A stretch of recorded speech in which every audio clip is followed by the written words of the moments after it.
Revolting Rhymes by Roald Dahl. This video includes 2 stories, Jack and the Beanstalk and Goldilocks and the 3 Bears. Jack and the Beanstalk. Jack's mother said, "We're stony broke. Go out and find some wealthy bloke who'll buy our cow. Just say she's sound and worth at least £100, but don't you dare to let him know that she's as old as Billy O." Jack led the old brown cow away and came back later in the day and said, "Oh, Mumsy dear, guess what? Your clever little boy has got. I really don't know how, a super trade-in for our cow." The mother said, "You little creep, I'll bet you sold her much too cheap." When Jack produced one lousy bean, his startled mother, turning green, leaped high up in the air and cried, "I'm absolutely stupefied. You crazy boy, do you really mean you sold our Daisy for a bean?" She snatched the bean. She yelled, "You chump," and flung it on the rubbish dump. Then summoning up all her power, she beat the boy for a half an hour, using, and nothing could be meaner, the handle of a vacuum cleaner. At 10 p.m. or thereabout, the little bean began to sprout. By morning it had grown so tall, you couldn't see the top at all. Young Jack cried, "Mum, admit it now, it's better than a rotten cow." The mother said, "You lunatic, where are the beans that I can pick?" "There's not one bean, it's bare as bare." "No, no," cried Jack, "you look up there. Look very high, and you'll behold each single leaf is solid gold." By gollikins, the boy was right. Now glistening in the morning light, the mother actually perceives a mass of lovely golden leaves.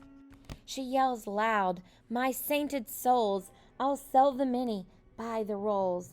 Don't stand and gape, you little clot. Get up there quick and grab the lot." Jack was nimble, Jack was keen. He scrambled up the mighty bean. Up, up he went without stop. But just as he was near the top, a ghastly, frightening thing occurred. Not far above his head he heard a big, deep voice, a rumbling thing that made the very heavens ring. It shouted loud, "Fee, fi, fo, fum, I smell the blood of an Englishman." Jack was frightened. Jack was quick, and down he climbed in half a trick. "Oh, Mum," he gasped, "believe you me, there's something nasty up our tree. I saw him, Mom. My gizzard froze. A giant with a clever nose." "A clever nose," his mother hissed. "You must be going round the twist." "He smelled me out, I swear it, Mum. He said he smelled an Englishman." The mother said, "And well he might. I've told you every single night to take a bath because you smell. But would you do it? Would you, hell? You even make your mother shrink because of your unholy stink." Jack answered, "Well, if you're so clean, why don't you climb up the crazy bean?" The mother cried, "By gad, I will. There's life within these old dogs still." She hitched her skirts above her knee and disappeared right up the tree. Now would the giant smell his mum? Jack listened for the fee, fo, fum. He gazed aloft. He wondered when the dreaded words would come. And then, from somewhere high above the ground, there came a frightful crunching sound. He heard the giant mutter twice, "By gosh, that tasted very nice. Although," and this in grumpy tones, "I wish there wasn't so many bones." "By Christopher," Jack cried, "by gum, the giant's eaten up my mum. He smelled her out. She's in his belly. I had a hunch that she was smelly." Jack stood there gazing longingly upon the huge and golden tree. He murmured softly, "Golly gosh, I guess I'll have to take a wash if I'm going to climb this tree without the giant smelling me. In fact, a bath's my only hope." He rushed indoors and grabbed the soap. He scrubbed his body everywhere. He even washed and rinsed his hair. He did his teeth, he blew his nose, and went out smelling like a rose. Once more he climbed the mighty bean. The giant sat there, gross, obscene, muttering through his vicious teeth, while Jack sat tensely just beneath, muttering loud, "Fee, fi, fo, fum! Right now, I can't smell anyone." Jack waited till the giant slept, then out along the boughs he crept, and gathered so much gold, I swear, he was an instant millionaire. "A bath," he said, "does seem to pay. I'm going to have one every day." Goldilocks and the Three Bears. This famous wicked little tale should never have been put on sale. It is a mystery to me why loving parents cannot see that this is actually a book about a brazen little crook. Had I had the chance, I wouldn't fail to clap young Goldilocks in jail. Now just imagine how you'd feel if you had cooked a lovely meal, delicious porridge, steaming hot, fresh coffee in the coffee pot, with maybe toast and marmalade, the table beautifully laid. One place for you and one for Dad, another for your little lad. Then Dad cries, "Golly gosh, gee whiz, oh cripes, how hot this porridge is. Let's take a walk along the street until it's cool enough to eat," he adds. An early morning stroll is good for people on the whole. It makes your appetite improve. It also helps your bowels to move. No proper wife would dare to question such a sensible suggestion. Above all, not at breakfast time, when men are seldom at their prime. No sooner are you down at the road than Goldilocks, that little toad, that nosy, thieving little louse, comes sneaking in your empty house. She looks around. She quickly notes 3 bowls of brimful of porridge oats. And while still standing on her feet, she grabs a spoon and starts to eat.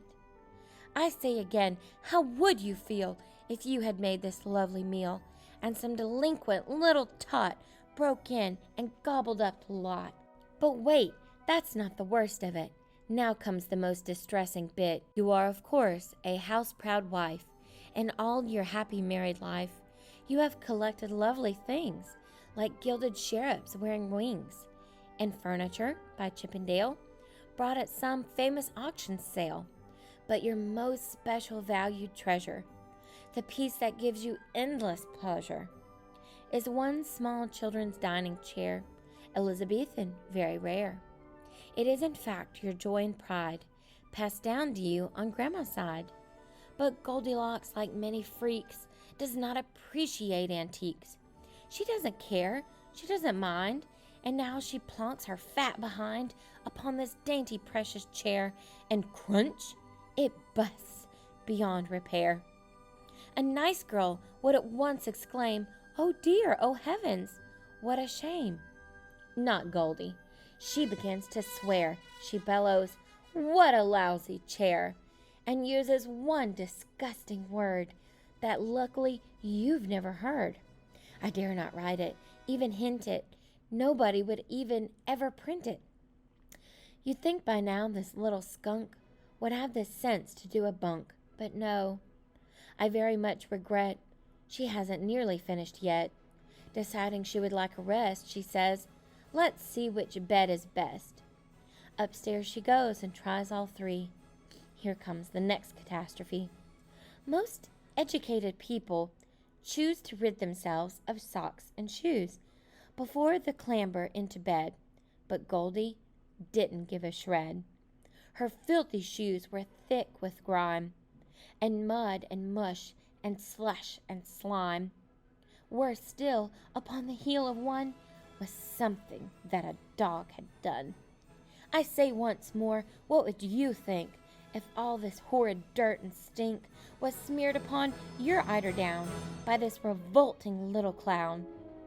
The famous story has no clues to show the girl removed her shoes. Oh, what a tale of crime on crime. Let's check it for a second time. Crime 1, the prosecution's case. She breaks and enters someone's place. Crime 2, the prosecutor notes. She steals a bowl of porridge oats. Crime 3, she breaks a precious chair belonging to the baby bear. crime 4. She smears each spotless sheet with filthy messes from her feet. A judge would say without a blink, 10 years hard labor in the clink. But in the book, as you will see, the little beast gets off scot-free, while tiny children near and far shout, "Goody good, hurrah, hurrah, poor darling Goldilocks," they say. Thank goodness that she got away. Myself, I think I'd rather send young Goldie to a stinky end. "Oh, Daddy," cried the baby bear, "my porridge gone, it isn't fair." "Then go upstairs," the big bear said. "Your porridge is upon the bed. But as it's inside Mademoiselle, you'll have to eat her up as well." This video was part of the Poetry Online series brought to you by the Monroe Area Council for the Arts and supported by the East Tennessee Foundation. Thank you.